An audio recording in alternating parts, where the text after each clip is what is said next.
বাড়িতে যারা মা বোন আছেন তারাও দোয়া করবেন, বাচ্চাদের জন্য এখনই দোয়া হবে, আপনারা দোয়ায় শরীর হবে ইনশাআল্লাহ।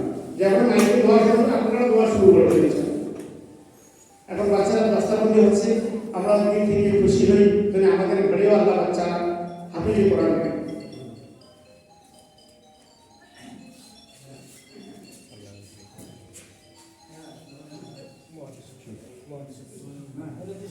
ঠিক আছে,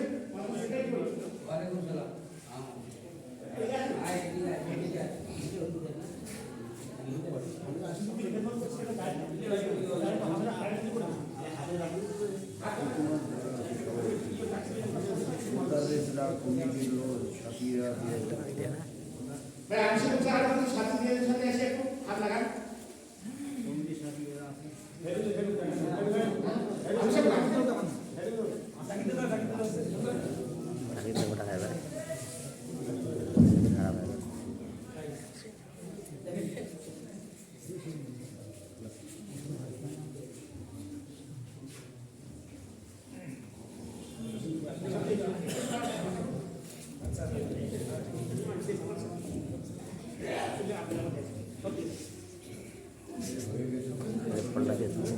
ভাই